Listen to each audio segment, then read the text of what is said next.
உடல் நோய்வாய்ப்பட்டுச்சுன்னா உலகம் நமக்கு பயன்படாது. உடல் மன விடுதலை வேணும்னு சொன்னால் இந்த உலக சுகங்கள் சரியான விதத்தில் தூய்க்கப்பட வேண்டும். தூய்க்கப்பட வேண்டுமே தவிர உரிமை பாராட்டக்கூடாது. எது எது வருதோ எது எது போதோ அது வரும்போது அதை அனுபவிக்கிறது, போகும்போது விட்டு வர்றது. இதுதான் உங்களை சுகமாக வச்சுருக்கும். வரும்போது கட்டி பிடிச்சிக்கிட்டு போகும்போது அழுவுறது நம்ம அதில் பிணைக்கப்பட்டு விட்டோன்னு பொருள். அது முடிவு பண்ணி உங்களுக்கு அந்த விஷயத்தை நடத்துகிற வரைக்கும் நீங்கள் சும்மா தான் இருக்கணும். ஆனால் பெரும்பாலும் நம்மளால் சும்மா இருக்க முடியாது. நம்ம குதிரைக்கம் பேசுவோம். நீ காசு வாங்கிட்டு செய்யலை, நீ ஏமாத்துற, பொய் சொல்கிற, திருடிட்ட, வறண்டிட்ட, நீ மாற்றி மாற்றி பேசுகிற, உன் பேச்சு சுத்தம் இல்லை அப்படிலாம் நம்ம சொல்கிறோம்ல. நாம் பொறுமையாளர்களாக இருந்தால் அந்த பேச்சே வராது. அது ஆகும் காலம் வரைக்கும் எதுவுமே நமக்கு ஆகாதுன்றது தெரியும். ஒரு செடி வளர்த்தா கூட உடலை விடுவதற்கு முன்பாக காம குரோதங்களை விட்டு விடுதலை. காம குரோதங்கள்னால் நீங்கள் விரும்புகிறது தப்பு இல்லை, அதை வெறிப்படுத்துறதோ அவசரப்படுத்துறதோ அதுக்காக நிர்பந்திக்கிறதோ தப்பு. நீங்கள் விரும்புகிறது தப்பு இல்லை, எது வேணுமானாலும் விரும்பலாம். பொறுமையின் மீது வாழ்பவர்களோடு இறைவன் இருக்கிறான். இறைவன் இருக்கிற இடத்துல எல்லாமே இருக்கும். அது மாட மாளிகை கூட கோபுரம் இல்லை, குடிசையும் கஞ்சி சோறும் கூட பெரும் மகிழ்ச்சியை தருவதாக இருக்கும், அமைதியை தருவதாக இருக்கும். இறைவன் உங்களுக்கு என்ன வழிக்க விரும்புகிறானோ அதை உங்களுக்கு தருகிறான். அதன் மீது நீங்கள் இறைவன் நன்றி சொல்லி வாழ வேண்டியது தான். ஆகவே வயது ஏற ஏற ஒருவன் பணிதல் என்ற தன்மைக்குள் நுழையணும். எப்போவுமே பணிதல், இரக்கம், நிதானம். உனக்கு ஒரு விஷயம் நடக்குதுன்னா பொறுமையாக தான் இரு, நடந்துட்டு போகுது, வரும்போது வரட்டுமே, வரும்போது வாழ்.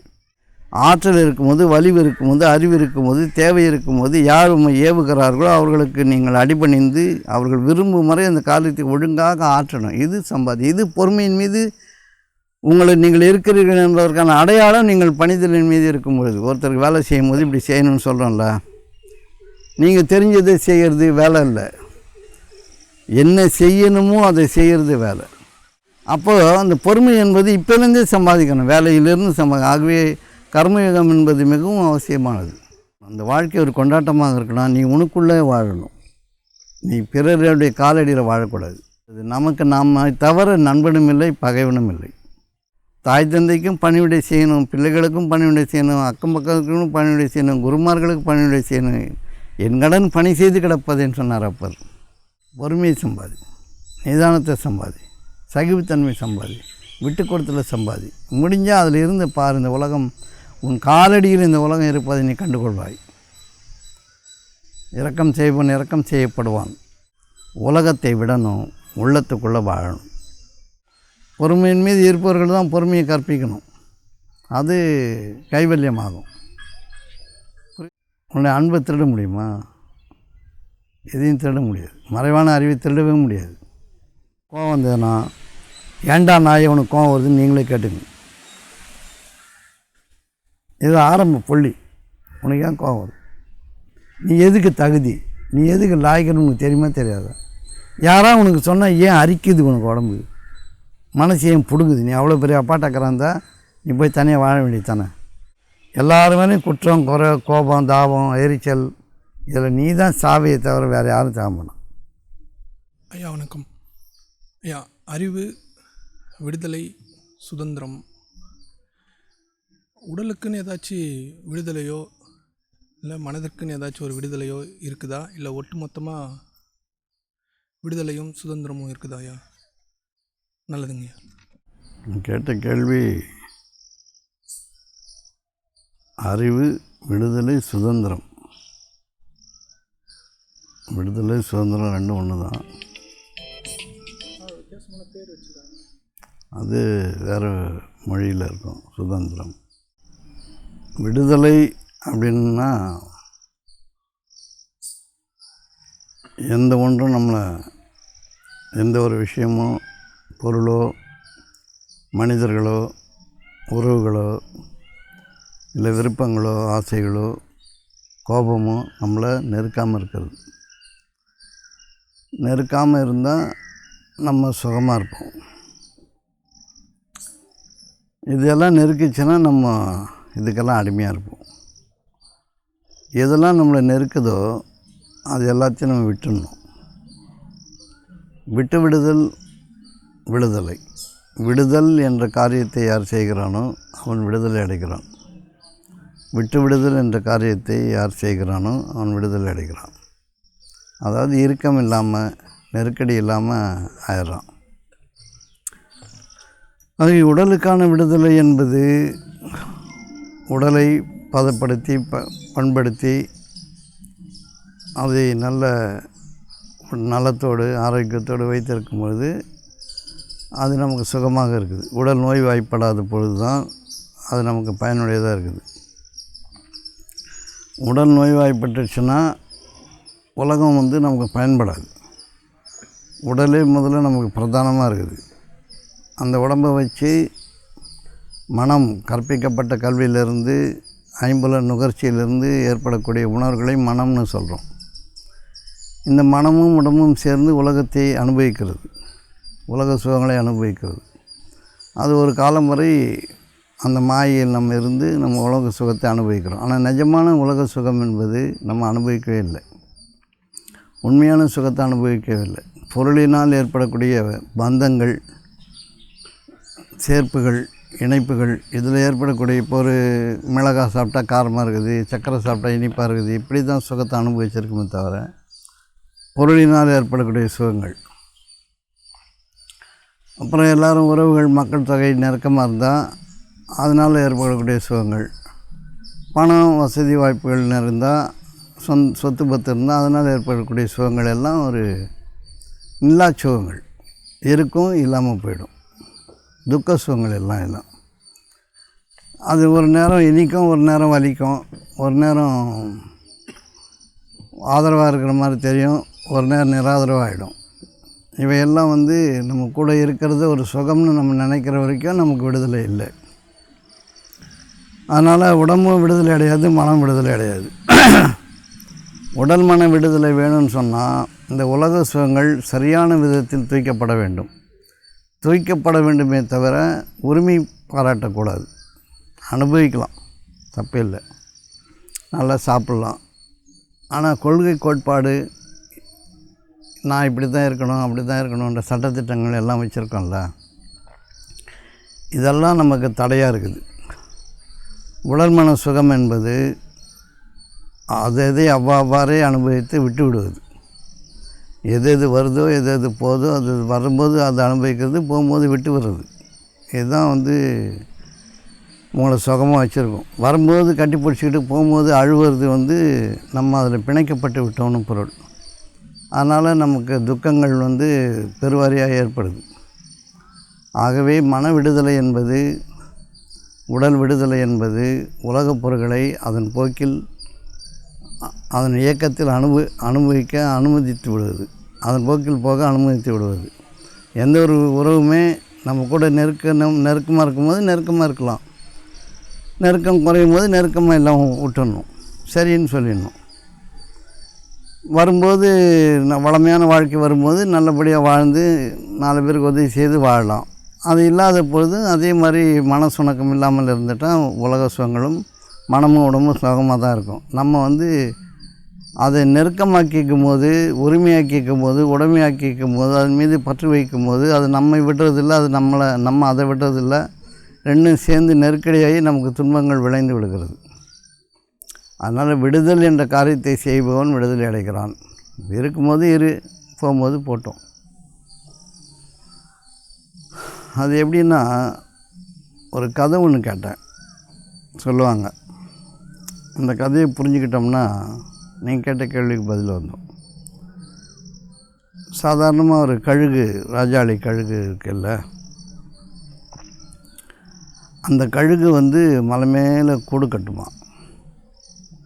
கூடு கட்டும்போது முள்ளால் கட்டுமா, முட்களால் கட்டுமா. முள்ளால் கட்டிட்டு அது உள்ளார அதன் இறக்கைகளுக்கு அடியில் மிக மிருதுவான ரெக்கை இருக்குமா, பஞ்சு போன்ற ரெக்கை. அதை பிச்சு பிச்சு பெட்டு வைக்குமா, படுக்கை அமைக்குமா. அமைச்சிட்டு அதில் முட்டையிடுமா, குஞ்சு பொரிக்குமா. அதற்கு இறைத்து கொண்டு கொடுக்குமா. அப்போ இந்த குஞ்சுகள் தாயினுடைய அரவணைப்பில் ரொம்ப சுகமாக இருந்துக்கிட்டு இருக்கும்போது கொஞ்சம் வளர்ந்துடும் இல்லையா. கொஞ்சம் வளர்ந்த உடனே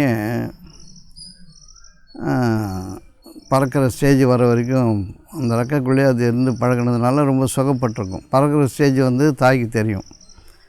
உடனே அது என்ன பண்ணுவோம், கொஞ்சம் கொஞ்சம் அந்த ரெக்கைகளை எடுத்துருமா. எடுத்துகிட்டு அங்கங்கே முள் குத்துமா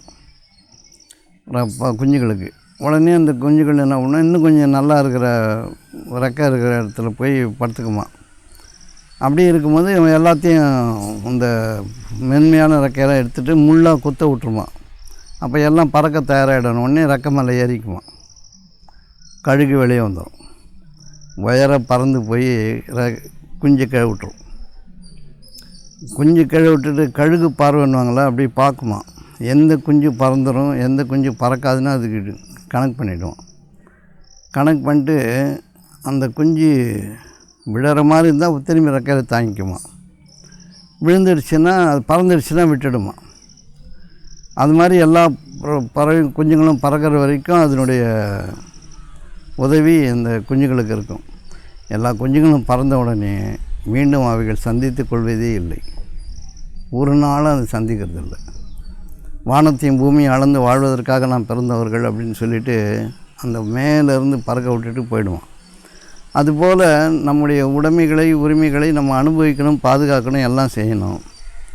அதனுடைய காலம் வரும்போது அது யாருக்குரியதாக மாறுதோ, யாருக்குரியதாக போதோ, அவங்க குழந்தைகள்லாம் பெற்று வளர்த்து ஆளாக்கின பிறகு அவங்கவுங்க வாழ்க்கையை தொடங்கும் போது நம்ம பிரிஞ்சிடணும். விடுதல் என்ற காரியத்தை நம்ம செய்யணும். நம்ம ஒட்டிக்கிட்டு நான் அப்படி வளர்த்தேன், இப்படி வளர்த்தேன், கஷ்டப்பட்டேன், துன்பப்பட்டேன், என்னை பார்க்க ஆள் இல்லை, அதில் இதில்னு துன்பப்பட்டது கஷ்டப்படுறோம் இல்லையா. இந்த உடைமை உணர்வு, இந்த உரிமை கோருதல், இதெல்லாம் வந்து தான் நமக்கு தடங்களாகுது. விடுதல் என்ற காரியத்தை நம்ம செய்கிறது எதையுமே விடுறதில்லை. நமக்கு பயன்படும் காலம் வரைக்கும் நம்மக்கிட்ட இருக்கட்டும். நம்ம அதை பாதுகாக்கணும், எல்லா கடமைகளையும் செய்யணும். அந்த உலகம் நடத்துவதற்கான எல்லா உதவிகளையும் நம்மளால் இயன்ற வரை செய்யணும். அந்த உதவி முடிந்த பிறகு நம்மளால் இனி உதவி அவங்களுக்கு தேவைப்படாதுன்னும் போது நம்ம பிரிஞ்சிடணும். அதை வந்து வானப்பிரஸ்தம்னு சொல்லுவாங்க. ஒரு வயசுக்கு மேலே கிளம்பிடணும். யாரையும் நத்தி வாழற பழக்கம் இருக்கக்கூடாது.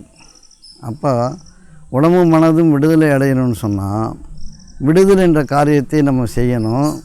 அதே நேரத்தில் நம்முடைய கடமைகளை ஆற்றணுமே தவிர நான் ஆற்றுகிறேன், உனக்காக நான் கஷ்டப்பட்டேன், அங்கே நைட்டுக்கு போகலாம் கண்மொழிச்செல்லாம் சொல்லக்கூடாது.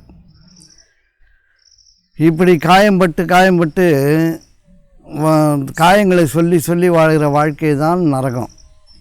காயம் படுறது உண்மை தான். எதுக்காக காயம் படுறோன்னா வாழ்கிறதுக்கான வழிமுறைகளை சரியாக நம்ம கற்றுக்காமல் எப்படி நடத்தணுன்ட்டு தெரியாமல் நம்ம துன்பப்படுறோமே தவிர, சாதாரணமாக இருக்கும்போது எப்படி நமக்கு இது போதும், நம்ம இப்படி தான் இருக்கணும் அப்படின்னும் போது நம்ம வந்து எதையும் பற்றி பிடிக்க முடியாது. இப்போ எல்லாருமே பிள்ளைக்குட்டி பெற்றவங்க எல்லாமே வந்து அது தன்னை கூட இருக்கும், காப்பாற்றும், உடம்பு சரியில்லாத போது பாதுகாக்கணும், சும்மா வெத்தா நம்புகிறாங்க. ஒரு சிலர் கூட இருப்பாங்க. ஆனால் எல்லோரும் எந்த நேரமும் உயிர் போகிற வரைக்கும் பக்கத்தில் உட்காந்துருக்க மாட்டாங்க. ஹாஸ்பிட்டலில் எதுனா போட்டுட்டு அவங்க வேலையை பார்ப்பாங்க. ஏன்னா அவங்களுக்குன்னு ஒரு வாழ்க்கை இருக்குது. அப்புறம் அவங்களுக்குன்னு ஒரு குழந்தை குட்டி குடும்பம்லாம் வந்துடும். அதனால் எல்லாமே வந்து ஃபங்க்ஷன் ஃபேமிலி தான். ஃபங்க்ஷனுக்கு ஒன்று கூடுற மாதிரி ஒன்று கூடி கொஞ்ச நேரம் குழாவிட்டு அப்புறம் பிரிஞ்சு போகிற மாதிரி துன்ப காலங்கள்லேயும் கொஞ்சம் கலந்துக்குவாங்க, போயிடுவாங்க. ஆனால் நம்முடைய மனநிலை என்பது விடுதலையை நோக்கி போகணுன்னு சொன்னால் எதையும் பற்றி பிடிக்கக்கூடாது. இது இருந்தால் தான் நான் என்னால் நல்லா இருக்க முடியும், சுகமாக இருக்க முடியும் அப்படின்லாம் நம்ம நினச்சிக்கிட்டு நம்முடைய வாழ்க்கையை வந்து இன்னொருத்தருடைய காலடியில், இன்னொருத்தருடைய உதவியில், இன்னொருத்தருடைய ஆசுவாசத்தில், ஆறுதலில் நம்ம வச்சிட்டோம்னா நம்ம நரகத்தில் இருக்கோன்னு அர்த்தம். நம்ம நரகத்தில் இருக்கோம். நமக்குள் நாமே இருக்கிறது. நமக்கு தெரியும் உலகம் எப்படி நடக்குதுன்னு தெரியும். எந்த ஒரு விஷயத்துக்கும் மனிதர்களை வந்து உதவி செய்யலாமே தவிர உதவி கோரி அவங்கள நிர்பந்தப்படுத்தி, காயப்படுத்தி, ஏசி பேசி, துன்புறுத்தி அல்லது இன்புறுத்தி நம்முடைய உறவுகளை வச்சுக்கூடாது. இன்புறுத்தியோ துன்புறுத்தியோ உறவுகளை வச்சுக்கூடாது. இயல்பான உறவு முறைகள் இருக்கணும். இப்போ ஒருத்தர்கிட்ட ஒரு பொறுப்பை ஒப்படைக்கிறோன்னு சொன்னால் அவங்க வந்து வாக்குறுதி தராங்க, நேற்று பேசுன மாதிரி வாக்குறுதி தராங்கன்னா வாக்குறுதி தந்துருக்காங்க, அவ்வளோதான். அது நடத்துகிறதும் நடத்தாததும் பிரபஞ்ச பேராற்றலில் கலந்துரும். இப்போ உங்களுக்கு ஒரு விஷயத்துக்காக ஒருத்தர்கிட்ட ஒரு பொறுப்பை ஒப்படைக்கிறீங்க, நம்பி ஒப்படைக்கிறீங்க அப்படின்னு சொன்னால் அவங்க காலம் நடத்துகிறாங்கன்னும் போது நம்ம அவங்க மேலே பாஞ்சிருக்கோம். பிரபஞ்ச பேராற்றலாம் அந்த விஷயம் உங்களுக்காக கலந்துரும். அது முடிவு பண்ணி உங்களுக்கு அந்த விஷயத்தை நடத்துகிற வரைக்கும் நீங்கள் சும்மா தான் இருக்கணும். ஆனால் பெரும்பாலும் நம்மளால் சும்மா இருக்க முடியாது.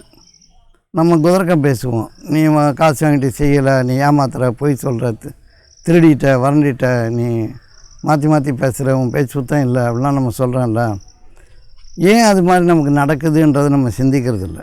நாம் தூய்மையாளர்களாக இருந்தால் அந்த பேச்சே நமக்கு வராது. நாம் பொறுமையாளர்களாக இருந்தால் அந்த பேச்சே வராது. அது ஆகும் காலம் வரைக்கும் எதுவுமே நமக்கு ஆகாதுன்றது தெரியும். ஒரு செடி வளர்த்தா கூட அது ஆகும் காலம், அது வளர்ந்து முடிகிற வரைக்கும் ஒரு காலம் இருக்குது, ஒரு காலத்தவணை இருக்குது. அப்போ தான் அது பலன் கொடுக்கும். அதுபோல் எல்லா விஷயங்களும் நீங்கள் பொறுமையை மேற்கொள்ளணுமே தவிர அவசரப்படுத்தி, நிர்பந்தப்படுத்தி, துன்புறுத்தி, இன்புறுத்தி உங்களுடைய காரியங்களை சாதிக்கும் போது நீங்கள் சிக்கலாகி போகிறீர்கள். இதுதான். அதனால் உடம்பு சுகமாக இருக்கிற வரைக்கும் அது நமக்கு உலகமே நல்லா இருக்க மாதிரி தெரியும். மனம் சுகமாக இருக்கிற வரைக்கும் உலகம் எல்லாம் ஈர்ப்புடையதாக இருக்கும். மனம் உடம்பும் கெட்டு போச்சுன்னா உலகம் நரகமாக ஆகிடும்.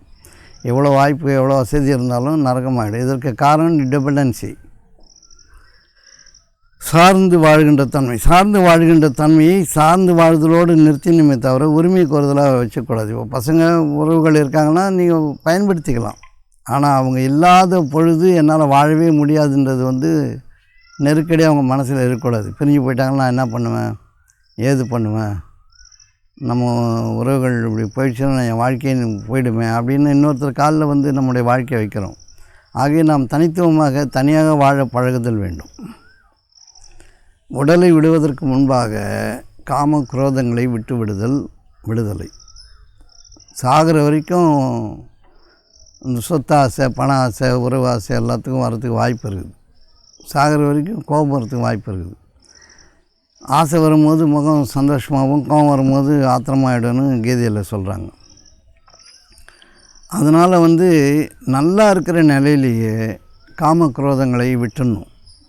காம குரோதங்கள்னால் நீங்கள் விரும்புகிறது தப்பு இல்லை, அதை வெறிப்படுத்துகிறதோ அவசரப்படுத்துகிறதோ அதுக்காக நிர்பந்திக்கிறதோ தப்பு. நீங்கள் விரும்புகிறது தப்பு இல்லை, எது வேணுமானாலும் விரும்பலாம், எனக்கு அது வேணும்னு விரும்பலாம். ஆனால் அது விருப்பத்தை இன்னொருத்தர்கிட்ட உங்கள் விருப்பம் ஆக வேண்டியதாக இருக்குதுன்னா அவங்கள நிர்பந்தப்படுத்தக்கூடாது. இப்போ ஒரு பெண்ணுக்கிட்ட ஒரு தொடர்பு வச்சுக்கிறான்னா அந்த பெண்கிட்ட தான் உனக்கு இன்பம் இருக்குன்னு நம்ம மாயை நினைக்கிறோம். பெண்ணிடத்தில் தான் இன்பம் இருக்குது. ஆனால் நம்ம இடத்துல தான் ஆற்றலும் வலுவும் இருந்தால் தான் பெண்ணே சுகமாக இருக்கும். ஆற்றல் வலு இல்லாதவனுக்கு பெண் சுகம் கிடையாது. அப்போ அந்த நம்மக்கிட்ட இருக்க ஆற்றலை நம்ம இழந்தால் சுகம். அதுக்காக அவங்கள போய் நிர்பந்தப்படுத்தி, துன்புறுத்தி, பலவந்தப்படுத்தியெல்லாம் சுகம் காணுதல் நம்மளை அடிமையாக்கிடும். அது மாதிரி பண்ணக்கூடாது. நம்முடைய நிலைப்பாட்டில் நம்ம எப்போவுமே அமைதியில் இருக்கணும். நம்முடைய உள்ளம் அமைதியாக இருக்கணும். அதனால் உள்ளத்தை அமைதியாக வச்சுக்கும் பொழுது தான் உலகம் சுகமாக மாறுகிறது. உலகத்தினால் எந்த ஒரு சுகமும் இல்லை. அது பயன்பாட்டுக்கு வரும்போது சுகமாக இருக்கும், கொஞ்சம் அதிகமானாலும் நோயாயிடும், குறைஞ்சாலும் நோயாயிடும். அப்போ தரமாக பயன்படுத்த முடியாது நம்மளால். உலகத்தினுடைய பொருட்களை நீங்கள் அதிகப்படுத்திக்கிறாலும் துன்பம், குறைஞ்சாலும் துன்பம். வெயில் கொஞ்சம் அதிகம் வந்துட்டாலும் துன்பம், குறைஞ்சிட்டாலும் துன்பம். குளிர் அதிகமாயிட்டாலும் துன்பம், குறைஞ்சிட்டாலும் துன்பம். சாப்பாடு அதிகமாயிட்டாலும் துன்பம், குறைஞ்சிட்டாலும் துன்பம். அது ரெண்டுத்துக்கு மத்தியில் நிற்கிறதுன்றது நடுவில் நம்மளால் கண்டுபிடிக்க முடியாத ஒரு இடம். அதனால் நமக்கு என்ன தேவை என்பதை அறிந்து செயல்படுவது ஒரு உலக ஞானம். அது ரொம்ப கவனமாக இல்லைன்னா தப்பாயிடும். அந்த சுகங்கள் உலகத்தை, உடம்பை நடத்துவதற்கான ஒரு விஷயமே தவிர ஒரு சுகம் காணுவதற்கான ஒரு விஷயம் அது கிடையாது. நான் சொல்கிறது என்னென்னு புரியுதான்னு பாருங்கள். உலகத்தை, உடம்பை நடத்துவதற்காக, மனதை நடத்துவதற்கான ஒரு உதவியை தவிர உலகம் சுகம் காண்பதற்கான இடம் உலகம் கிடையாது. இந்த உடம்பு நடத்தணுன்னா சாப்பாடு தேவை, மனதை நடத்தணுன்னா ஆறுதல் தேவை. மன தெளிவு இருக்கிறவனுக்கு எந்த ஆறுதலும் தேவையில்லை. ஆனால் இதையே தான் சுகம்னு நினச்சிருந்து தான் மாயை, அதுதான் நரகம். உலகத்தையே சுகமாக காசு தான் வாழ்க்கை, பணம் தான் வாழ்க்கை, மரியாதை தான் வாழ்க்கை, மானம் தான் வாழ்க்கை, இது போச்சுன்னா என் உயிர் போயிடும், இது இல்லைன்னா என்னால் முடியாது, என் பிள்ளைக்குட்டி இல்லைன்னா நான் எப்படி வாழ்வேன், இப்படிலாம் நம்ம சொல்கிறோம்ல. இது எல்லாமே நம்மளாக இட்டுக்கட்டின நரகமே தவிர, நம்ம சித்தரிக்கிற, நாங்கள் ஏற்படுத்தி கொள்கிற நரகமே தவிர இது நிஜம் கிடையாது. யாருமே யாரு கூட இருக்க மாட்டாங்க. எந்த நட்பும் நிலைக்காத நட்பு.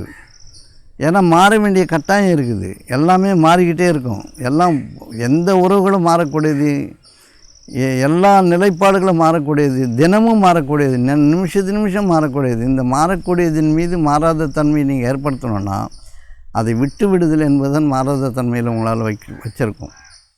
அது பாட்டில் இருக்கட்டும், அவன் பையன் வரான் இருக்கிறானா இருக்கட்டும், சரி இருக்கிற வரைக்கும் இருக்கட்டும், சாப்பிட்டோம் தூங்கட்டும், வீட்டுக்கு போகிறோமா அப்படின்னா சரி போய்ட்டு வாப்பா அப்படின்னும். ஏடா வந்தவனையும் வர்ற அம்மான்ற அக்கறை இல்லையா, அப்பான்ற அக்கறை இல்லையா, உனக்கு அப்படியே ஆகிப்போச்சு, உன்னால் நீ எங்களை அப்படி அனாதையாக விட்டு போகிற, நீ பாட்டில் வர, நீ பாட்டில் போகிற, உனக்கு நாங்கள் எவ்வளோ கஷ்டப்பட்டோம், எப்படி பெற்றோம் வளர்த்தோம், உனக்கு என்னெல்லாம் செய்தோம், இதெல்லாம் நன்றி உணர்வோடு இருக்கிடா, பண்டாட்டி பேச்சு கேள்வி ஆறிடா போறிடா வரையிடான்னு சொல்கிறோம்ல. இதெல்லாம் வீண் எதிர்பார்ப்புகள். அறிவுடைய மக்கள் அதை செய்ய மாட்டாங்க. அந்த கழுகை போல் பறக்க செய்து விட்டு அவையத்து முந்தியிருப்ப செயல். மகன் தந்தை காற்றும் நன்றி, தந்தை மகன் காற்றும் நன்றி, அவையத்து முந்தியிருப்ப செயல். ஒரு பெற்றோர்கள் செய்கிற நன்றி என்னவாக இருக்கணும்னா நன்றினா நல்லது. இந்த உலகத்தில் அவன் வாழ்க்கையை தன் சொந்த காலில் எப்படி அமைச்சிக்க முடியுமோ அந்த இடத்துல போய் நிறுத்திடுறது, அவ்வளோதான் வேலை. அதுக்கப்புறம் எதிர்பார்ப்புகள் வீணானது. அதனால் நம்முடைய நிலையை உயர்த்தி கொள்வதில் நாம் எப்பவுமே எச்சரிக்கையாக இருக்கணும். யாரையும் சார்ந்து வாழ்ந்துடக்கூடாதுன்றதில் உங்களுடைய நிலைப்பாட்டை நீங்கள் எச்சரிக்கையாக வச்சுக்கணுன்னா உலகப் பொருட்களை சேர்த்துக்கிறது மட்டும் உங்களை வாழ வச்சிடாது. உள்ளத்தில் பொறுமையும் அமைதியும் சேர்க்க தெரியணும். பொறுமையின் மீது வாழ பழக்கிறவனுக்கு உலகப் பொருட்கள் தாராளமாக கிடைக்கும். அவன் பாடுபட்டு சேர்க்க வேண்டிய அவசியம் இல்லை. இந்த பொறுமை இல்லாதவன், ஆத்திரப்படுறவன், கோவக்காரன், எரிச்சல் படுறவன், பொறாமக்காரன், இவனுக்குத்தான் வாழ்க்கை துக்கமாக மாறுமே தவிர பொறுமையின் மீது வாழ்பவர்களோடு இறைவன் இருக்கிறான். இறைவன் இருக்கிற இடத்துல எல்லாமே இருக்கும். அது மாட மாளிகை கூட கோபுரம் இல்லை, குடிசையும் கஞ்சி சோறும் கூட பெரும் மகிழ்ச்சியை தருவதாக இருக்கும், அமைதியை தருவதாக இருக்கும். அதனால் பொறுமையின் மீது வாழ்வது மட்டும்தான் வாழ்க்கை. அந்த பொறுமையின் மீது இல்லாதவனுக்கு மற்றது எல்லாமே பொங்கி வழிஞ்சாலும் இவன் பொசுங்கி போவானே தவிர நல்லா இருக்க மாட்டான். இப்போ எப்படி புரிஞ்சுக்கணும் அந்த உலகத்தை? ஒவ்வொருத்தரும் ஒரு தேவையில், ஒரு ஆசையில், ஒரு மன வேட்கையில் உட்காந்துருக்குறாங்க. எல்லாருக்கும் என்னமோ தேவைப்படுது.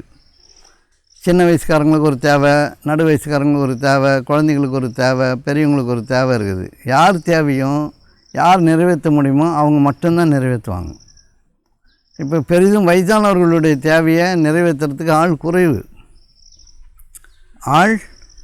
ஏன்னா இவ்வளோ நாள் சம்பாரிச்சது, நீ பொறுமையை சம்பாரிச்சுன்னா, அமைதியை சம்பாரிச்சிருந்தேன்னா, வயதான காலத்தில் இதை சம்பாரிச்சிருந்தேன்னா உனக்கு யாருடைய உதவியும் தேவையில்லை.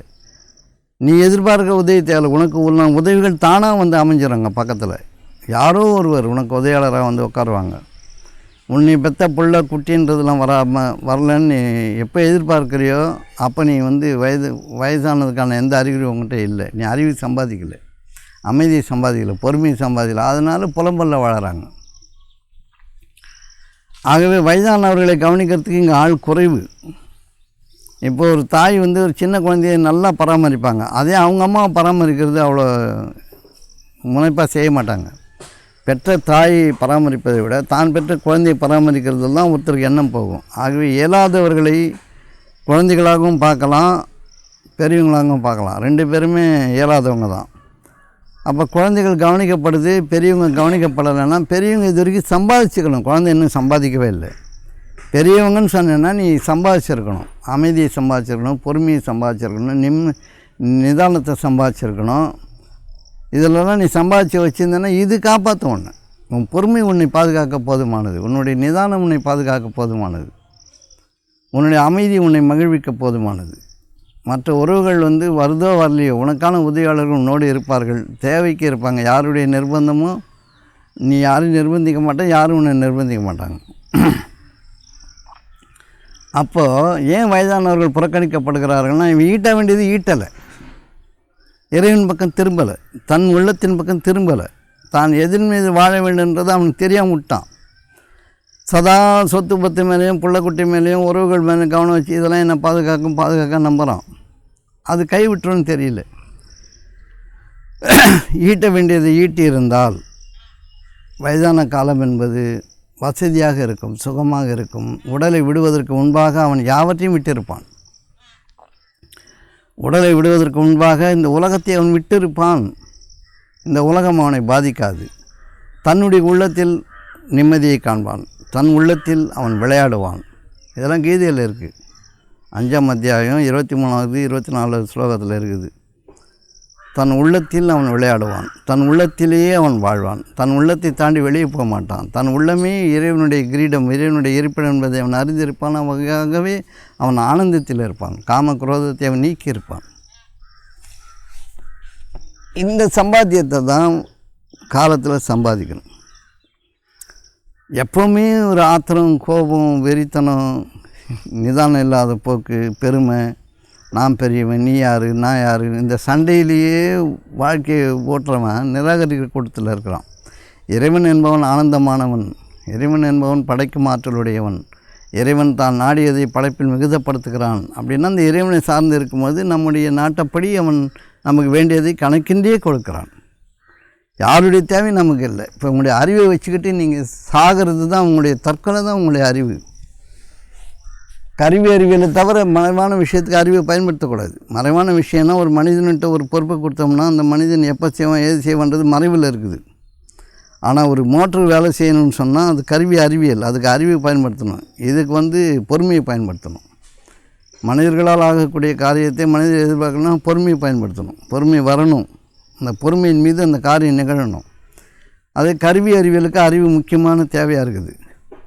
அப்போது அறிவை எங்கே பயன்படுத்தணும், அறிவை எங்கே பயன்படுத்தக்கூடாது, பொறுமை எங்கே பயன்படுத்தணுன்றது தெரியவே இல்லை நமக்கு. நம்ம எல்லா இடத்துலையும் அறிவை பயன்படுத்துகிறோம், அதிகாரத்தை பயன்படுத்துகிறோம், துஷ்பிரயோகம் பண்ணுறோம். ஆகவே மனிதர்களின் மீது நம்முடைய வெறுப்பை நாம் சம்பாதிக்கிறோம். இந்த வெறுப்பு ரெண்டு இருந்தால் போதும். வெறுப்பு விரும்புவது என்பது அழகானது, வெறுப்புவது என்பது கொடுமையானது. விரும்புவதன் மீது வெறித்தனம் கொள்வது வெறுப்பை கொண்டு வந்துடும். விரும்புவது லேசாக விரும்புங்க, வரட்டும். வரும்போது என்ன வருதோ, நான் போன கிளாஸ் சொன்ன மாதிரி தோட்டம் கேட்குறீங்க, தொடப்பு கடை தான் கிடைக்குதுன்னா அனுபவிங்க. அவ்வளோதான் உங்களுடைய தகுதி நிலைப்பாடு, அவ்வளோதான் உங்களுக்கு வழங்கப்படுது பங்கீடு. அதில் யாரும் கை வைக்க முடியாது. உங்களுடைய தகுதிக்கேற்ப நீங்கள் சம்பாதிக்கிறீங்க. இறைவன் உங்களுக்கு என்ன வழிக்க விரும்புகிறோன்னா அதை உங்களுக்கு தருகிறான். அதன் மீது நீங்கள் இறைவன் நன்றி சொல்லி வாழ வேண்டியது தான். புரியுதா உங்களுக்கு? இப்போது ஒரு குழந்தை பிறந்து மனம் வளர்ந்து அது தேவையின் மீது நின்று அது தன் தேவையை தானே தேடி பெறுகிற வரைக்கும் ஒரு வாழ்க்கை. தானே தேடி பெற்ற பிறகு அது என்ன செய்யணும், எப்படி வாழணுன்றதை அறிந்தவர்கள் கற்றுக் கொடுக்கணும். தானே தேடும் வரை அதற்கு கல்வி, அறிவு, உலக அறிவு எல்லாத்தையும் புகட்டணும். அதே மறைவான அறிவை சொல்லிக் கொடுக்கணும். பொறுமை, நிதானம், இதனுடைய அழகெல்லாம் சொல்லிக் கொடுக்கணும். அது வளரும் பொழுதே அது அதனுடைய வெளிப்பாடு அது என்ன போக்கில் போகுதுன்றது தெரியும். நாமே பொறுமையிலையும் நிதானத்திலையும் ஒரு அன்புலேயும் ஆற்றலோடு இல்லைன்னா ஒரு குழந்தைய வளர்க்க முடியாது. நம்மளே ஒரு எரிச்சலோடு கத்திக்கிட்டு அதட்டிக்கிட்டு சண்டை போட்டுக்கிட்டு பொண்டாட்டி கூட கண்ணாமண்ணான்னு கத்திக்கிட்டு புறம் பேசிக்கிட்டு கெட்ட செயலை செய்தவன் கெட்ட குழந்தைய வளர்த்துருவான். அவனால் நல்ல குழந்தைக்கு இந்த பூமிக்கு தர முடியாது. ஆகவே வயது ஏற ஏற ஒருவன் பணிதல் என்ற தன்மைக்குள் நுழையணும். எப்போவுமே பணிதல், இரக்கம், நிதானம், பேச்சு குறையணும், செயல் அதிகரிக்கணும், இந்த விருப்பங்கள் குறையணும். எனக்கு வேணுன்ற விருப்பங்கள் குறையணும், இன்னொருத்தர் வாழட்டும் அப்படின்னு நினைக்கணும், பொறுமை மிகுதியாகணும். இதெல்லாம் தான் ஈட்டணும். இது ஒரு வயதுக்கு மேலே, ஒரு 40 வயசுக்கு மேலே இதை தான் நீங்கள் சம்பாதிக்கணும். எப்படி பொறுமையாக இருக்கிறது, எப்படி பொறுத்துக்கிறது, குழந்தைங்க அப்படி இருக்குது, எப்படி சமாதானம் செய்கிறது, எப்படி சாந்தத்தோடு இருக்கிறது, எப்படி உறவுகளை கையாள்வது, ஏன் அப்படி அவங்க இருக்காங்க, இந்த பொருளின் மீது இச்சை நம்மளை எப்படி கொண்டு போய் சாய்க்குது, நம்ம ஏன் இப்படி வெறித்தனமாக கத்துறோம், நமக்கு ஏன் அடங்க தெரியல, நமக்கு ஏன் கோவம் வருது, எதுக்காக எனக்கு கோவம் வருது, எனக்கு எதுக்கே ஆத்திரம் வருது, என்னால் ஏன் ஒழுங்காக வேலை செய்ய முடியல, ஏன் பிறர் பாராட்டும்படி மெச்சும்படி என்னால் நடக்க முடியல, நான் ஏன் குட்டுத்தனமாக இருக்கிறேன், ஏன் மொற்றத்தனமாக இருக்கிறேன், நீங்கள் சிந்திக்கணும். இந்த சிந்தனைகளெல்லாம் விட்டுட்டு எனக்கு புள்ள இருக்குது, குட்டி இருக்குது, சொத்து இருக்குது, பத்து இருக்குது, அது இருக்குது, இது இருக்குது, நான் படிச்சிருக்கேன், என்னை யாரும் ஒன்றும் பண்ண முடியாது, நான் பார்த்தா போதும், கை நீட்டினா போதும், இந்த கர்மத்தில் மாயில் வாழறவன் ஒரு நாள் பிடிக்கப்படுவான். அவன் எதையும் சம்பாதிக்கலை.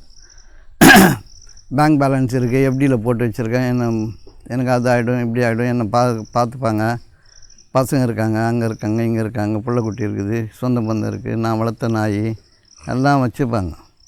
எதுவுமே அவனுக்கு பயன்படாது.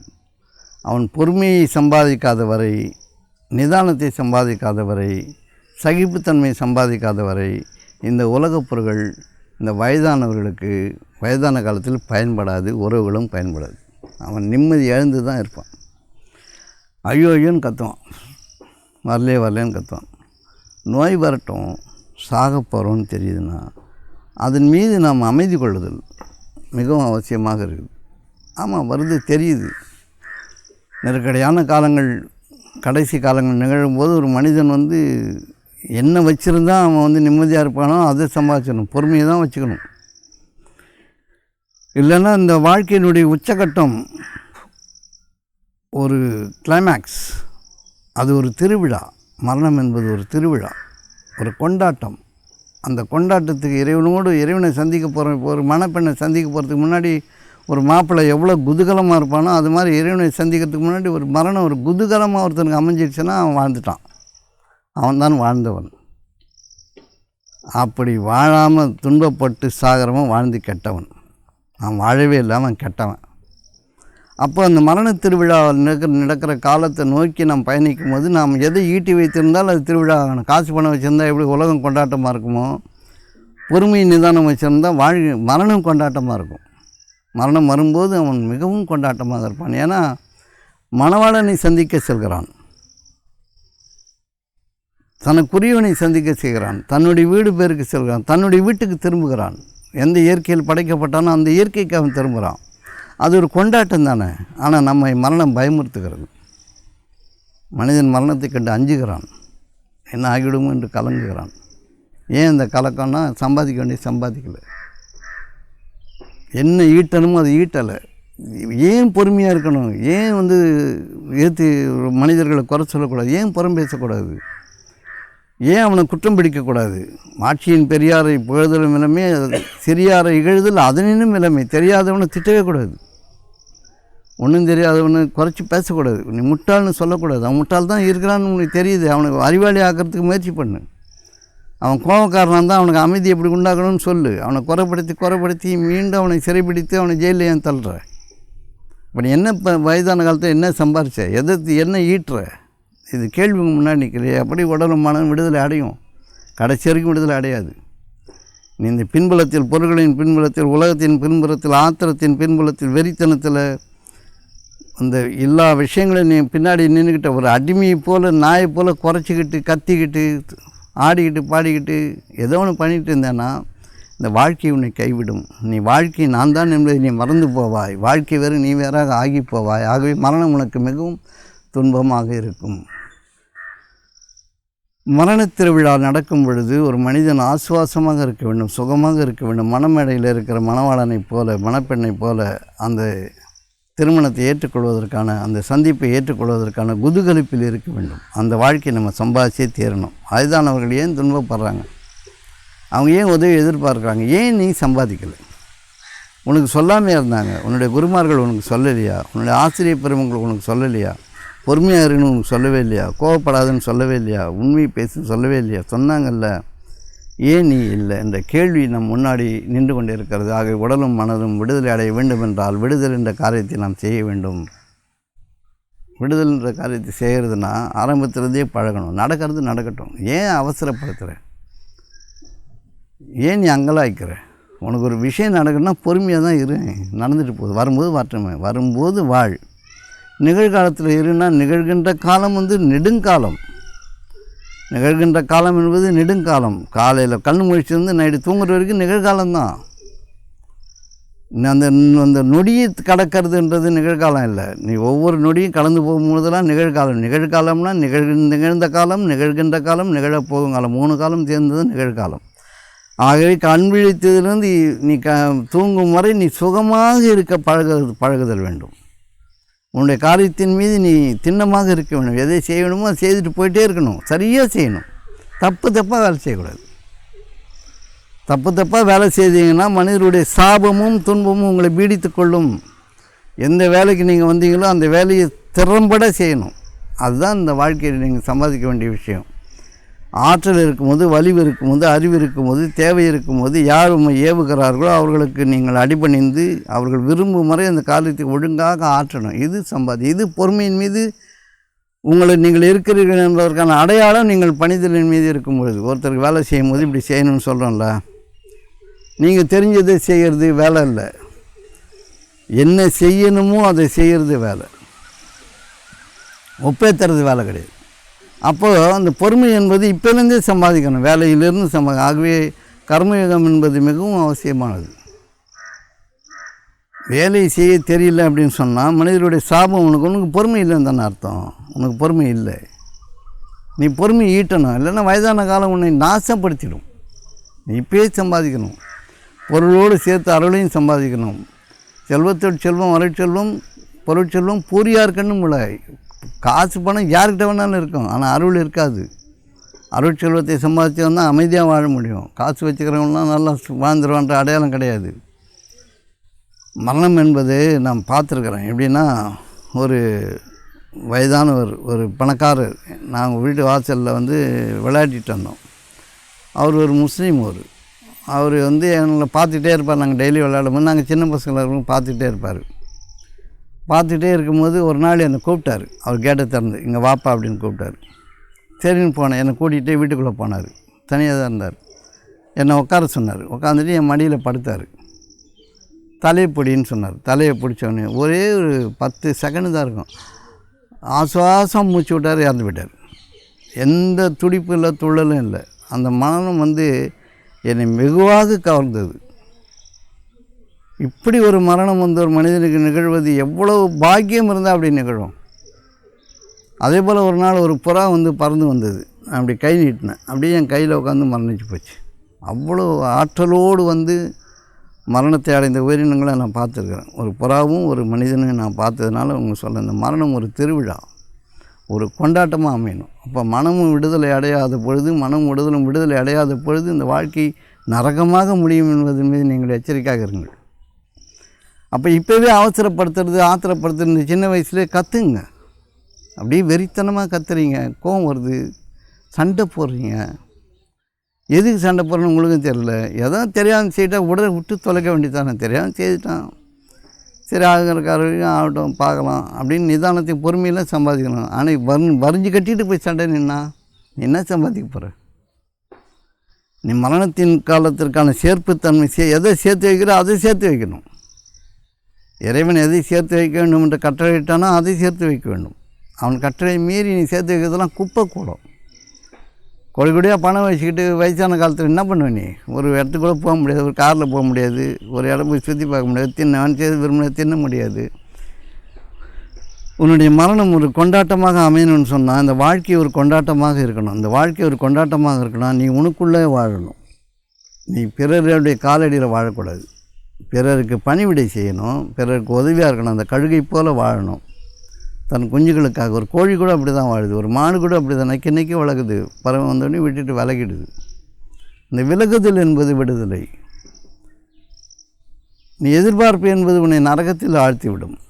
நீ எதுக்கு எதிர்பார்க்குற? நீ வச்சிருக்க உறவெல்லாம் உன் கூட இருக்கிற உறவுன்னு நினைக்கிறியா? பொண்டாட்டி பொருளெல்லாம் அவங்களுக்கு உண்டான சாவராட்டினங்கள் நடக்கலைன்னா உங்கள் கூட இருக்க மாட்டாங்க. அவங்களுக்கு உண்டான தேவை நிறைவேற்றலைன்னா உங்க கூட சண்டையே போட்டுட்ருப்பாங்க.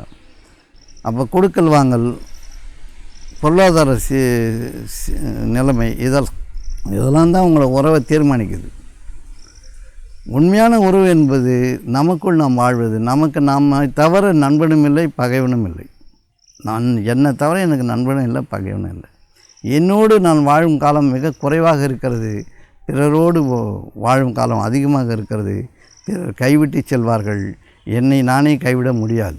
ஆகவே என்னோடு நான் எவ்வாறு வாழ்வது என்பதை நான் அறிந்து கொள்ள வேண்டும். என்னோடு நான் எப்படி இருப்பது, எனக்கு என்ன தேவை, ஏன் எல்லோரும் எனக்கு உதவி செய்ய வேண்டும், ஏன் எல்லாரும் என் கூட இருக்கணும், எதுக்காக இருக்கணும், எனக்கு ஏன் அவங்க அடிபணியணும், நான் என்னுள் மகிழ்ச்சி அடைகிறேன், எனக்கு இது போதுமானது, நானே எனக்கு போதுமானவன், என்னோடு இருக்கும் இறைவன் எனக்கு போதுமானவன். இதுதான் வாழ்க்கையினுடைய உச்சபட்சம். தனக்குள் தான் வீட்டிருப்பது. நம்முடைய நிலைப்பாடு அவ்வாறு இல்லை. எல்லாத்துக்கும் யாராவது ஒருத்தர் குறை சொல்லி, குற்றம் சொல்லி, அதில் இருக்க இன்பம், இதில் இருக்க இன்பம்னு சொல்லி தேடி எதுலேயும் இன்பம் கிடையாது. இந்த உலகத்தை நடத்துவதற்கான ஒரு உதவி தான் சாப்பாடு. இந்த உலகத்தை நடத்துவதற்கான உதவி தான் ஒரு பெண், ஒரு ஆண், ஒரு தாய் தந்தை, எல்லாம் ஒரு உதவி தான். வாழ்க்கை என்பது உங்கள்கிட்ட மட்டும்தான் இருக்குது. நீங்கள் மட்டும்தான் வாழ முடியும். பிறர் நம்புவதெல்லாம் வாழ்க்கையே இல்லை. அது நில்லா சுகம், அது வரும் போகும். அது கூடவே இருக்கின்றதுக்கான எந்த உத்தரவாதமும் இல்லைன்னு காலங்காலமாக நம்ம பார்த்துட்ருக்குறோம். நம்ம அப்பா அம்மா கைவிட்டுட்டு அப்படியே வந்துடுறோம். அப்பா அம்மாவை தெருவில் விட்டுட்டு அப்படியே வந்துடுறோம். பெற்று வளர்த்தவங்களை தெருவில் நீ விட்டியே இன்னும் வந்து பிள்ளை குட்டி கூடாதா? எப்படி நக்கி நாய் மாதிரி வளர்க்குற? அது தெருவில் விட்டுட்டு போகத்தான் போகுது. நீ விட்டு வரலையா உங்கள் அப்பா அம்மாவை? தனியாக விட்டு வரலையா? தவிக்க விடலையா? நீ பக்கத்தில் நீ பாதுகாக்கிற. பைத்தியம் போல் திரும்பி அதே வாழ்க்கையில் நுழையிற. உன்னையும் கைவிடும். நீ பெற்ற குழந்தைகள் உன்னையும் கைவிடும். உன்னை ஆராதிக்காது, உன்னை பாராட்டாது, உன்னை விட்டு விலகி செல்லும். அவர்கள் மாம்சத்தால் இணைவதால் பெற்றோர்களை பிரிந்து வாழ்வார்கள்.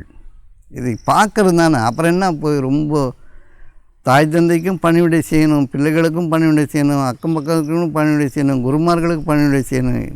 என் கடன் பணி செய்து கிடப்பதுன்னு சொன்னார் அப்பர். இந்த உலகத்துக்கான உதவிகளை நீங்கள் ஏற்றணும். மனமோந்து முழு மூச்சோடு முழு ஆற்றலோடு எல்லா உதவிகளையும் இந்த உலகத்தை செய்யணும். நான் உரிமை பாராட்டக்கூடாது. இது எனக்கு பெருசு, எங்கள் அம்மா அப்பாவோட என் பொண்டாட்டி பெருசுன்னு சொல்லக்கூடாது. பொண்டாட்டியும் சரி, அம்மாவும் சரி, உதவிகளே ஆற்றணும். தேவைக்கு எல்லா காரியங்களையும் உதவியாக இருக்கணும். இந்த பந்தங்கள் எல்லாம் கொஞ்ச நாள் இருந்து மறைஞ்சு போக போகிறது. இந்த மரணத்திற்கு அப்பால் எந்த உறவும் எதுவும் நமக்கு சொந்தம் கிடையாது. இருக்கிறவங்க கொஞ்ச நாள் இருந்துட்டு நீரில் மூழ்கி நினைப்பழிந்தாரேன்னு குளித்து முடிச்சுட்டு சாப்பிட்ருவான். அப்புறம் 16 நாள் கசப்பு களையுதல்னு சொல்லி இனிப்பு போட்டு கறி போட்டு சாப்பிட்ருவான். கை கழுவி விட்டுருவான் நம்மளை. அவ்வளோதான் அந்த வாழ்க்கையினுடைய இருப்பு. நீ வாழவே இல்லாமல் செத்தேன்னா நீ நரகம். நீ வாழ்ந்து செத்தா உனக்கு வாழ்க்கையே சொர்க்கம். சாகும்போதும் இறைவனை சந்திப்பதன் காரணமாக நீ சொர்க்கத்தில் நுழைகிறாய். இப்போ இறைவனை சந்திக்க போகிற காலம்னு ஒன்று வருது தானே. இப்போ ஊருக்கு போனவன் பொண்டாட்டி வீட்டில் விட்டு போனவன் இப்போ வந்து எப்படி ஆவலாக வருவானோ அது மாதிரி கடவுளை சந்திக்கிறது ஆவலாக பெரிய குணம் நமக்கு இல்லையே. வாழ்க்கையை விடும்போது மிக ஆவலாக மிக சுகமாக ஆகா நான் என் மணவாளனை சந்திக்க போகிறேன்னு ஒரு ஆனந்தம் நம்மக்கிட்ட இல்லாமல் போச்சு. ஏன்னா நம்ம தப்பாக சம்பாதிச்சிருக்கிறோம். பைத்தியம் போல் சுற்றி இருக்கிறோம். வெறி பிடிச்சி கத்தி இருக்கிறோம். முட்டாள்கள் மூடர்களுடைய வாழ்க்கை நம்ம வாழ்ந்துருக்கிறோம். எப்படி நம்ம மரணம் சுகமாக இருக்கும்? எதுக்கெடுத்தாலும் எனக்கு முடியும், நான் பண்ணுவேன், நான் சொன்னால் அது நடக்கும், நான் சொன்னால் எப்படி நடக்கும், நீ என்ன சொன்னால் என்ன நடக்கும் உனக்கு? கொஞ்ச நாள் நடக்கும். எல்லாம் பாருங்கள், பெரும் பெரும் தலைவர்கள் மதிப்புமிக்க மனிதர்கள்லாம் வாழ்ந்தாங்க. இப்போ நினைவு கூட வரமாட்டாங்க. யாரோ ஒருத்தரை தான் நினைவு கூர்றாங்க. இப்போ மகான் காந்தியை நினைவு கூர்றாங்க. அவ்வளோவா நேரு நினைவு கூறதில்லை. பெரும் மாமனிதர்கள் மன்சன் மண்டேலா மறக்கப்பட்ட மனிதர்களாகிவிட்டார்கள். அதனால் இந்த வாழ்க்கையினுடைய சுகபோகங்களின் மீது நம்ம வந்து சுகப்படுறது நரகத்தை சித்தரிக்கிறோம். இது எல்லாம் கைவிடும் நம்மளை. அப்போ என்ன கற்றுக்கணும் இந்த வயசுலேயே? உள்ளுக்குள் எவ்வளோ ஆனந்தத்தை தேடுவது, உள்ளுக்குள் எப்படி வாழ்வது, நமக்குள்ளே நம்ம எப்படி இருக்கிறதுனா, உனக்கு எது நிகழுதோ அது நிகழும் காலம் வரைக்கும் நீ சும்மா இருக்கு. இப்போ மரணம் வர வரைக்கும் சும்மா தானே இருக்கிற. அது மாதிரி உனக்கு காரியம் நடக்கிறது சும்மா இன்றைக்கே வேணாம் சாவை கேட்கலாம், இன்றைக்கே செத்துடலாமே அப்படின்னு கேட்கலாம்ல. அது வரத்தானே போகுது, வரத்தானே போகுது, இன்றைக்கே செத்துடலாமே அப்படின்னு அவனும் கேட்கறதில்ல.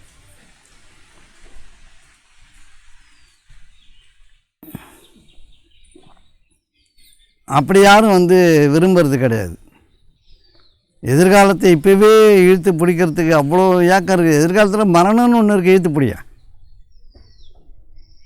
சுகத்தை மட்டும் இழுத்து பிடிக்க பார்க்குறேன்.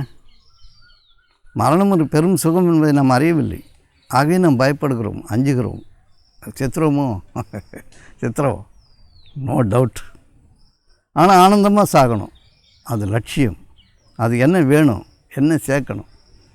நீ வச்சுக்கிற பொருளெல்லாம் குப்பை, நீ வச்சுக்கிற உறவெல்லாம் ஒன்றுத்துக்கும் உதவாது. சும்மா ஜாலியாக அப்படியே தீபாவளி கொண்டாடுற மாதிரி கொண்டாடிக்கலாம். கொண்டாடு பட்டாசு வெட்டலாம், புத்தகம் போடலாம், இனிப்பு சாப்பிட்டுக்கலாம். அது மாதிரி இப்படி லைட்டாக பட்டும் படாமல் ஒரு உறவு. ஆனந்தம் என்பது நீ மட்டும்தான், எல்லையில்லாத ஆனந்தம். ஒருத்தரும் தனித்தனி மனிதர்கள் தான், அவங்கள தான் ஆனந்தமே.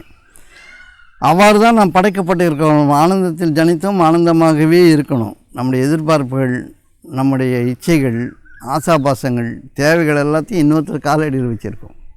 அது மாதிரி இல்லை. நீ மட்டுமே உன் வாழ்க்கை, நீ மட்டுமே நீ வாழணும். நீ வாழ்ந்தால் தான் உன்னுடைய மரணம் முடிவு பெறும் பொழுது நீ சுகமாக வாழ்க்கையை இறைவனிடத்தில் ஒப்படைப்பாய். எந்த இயற்கையில் படைக்கப்பட்டாய் அந்த இயற்கைக்கு மிழுவாய். நிச்சயமாக நான் இறைவனுக்குரியவன், இறைவனுமே திரும்பி செல்வேன் என்ற எண்ணம் வலுக்கணும். வலுக்க தைரியம் வரும். புரியுதா? வாழ்க்கை ஒரு கொண்டாட்டன்றது நமக்கு தெரியவே இல்லை. ஏன்னா பிச்சைக்காரத்தனமாக எவங்கிட்டே போய் ஆறுதல் தேடிக்கிட்டு எதுக்கெடுத்தாலும் பொண்டாட்டிக்கிட்ட ஆறுதல், பிள்ளைக்கிட்ட ஆறுதல், அவங்ககிட்ட ஆறுதல், இவங்ககிட்ட ஆறுதல், கை தட்டி கொடுக்கணும். என்ன எவனும் பார்க்கல வைக்கல கேட்கல, என்னென்ன ஆச்சுன்னு, ஆச்சா போச்சா அதுவா இதுவா. டேய் பைத்தியக்காரா சும்மா இருறா, கொஞ்சம் கொடுத்தா கூடு, முடிஞ்சா கூடு, இல்லைன்னா நீ வச்சுக்கோ, உன்னை எவனும் தொந்தரவு பண்ணல. கொடுத்துட்டு 100 தடவை சொல்லி காட்டுறேன், நான் அதை கொடுத்தேன் இதை கொடுத்தேன், நான் அப்படி வேலை செஞ்சேன் இப்படி வேலை செஞ்சேன் இப்படி பாடுபட்டேன், நாயாக படித்தேன் பையாக படித்தேன், என்னை எவனும் பார்க்கல வைக்கலன்னா என்னத்துக்கு நான் பார்க்கணும்? நீ எதுக்கு உழைக்கிற?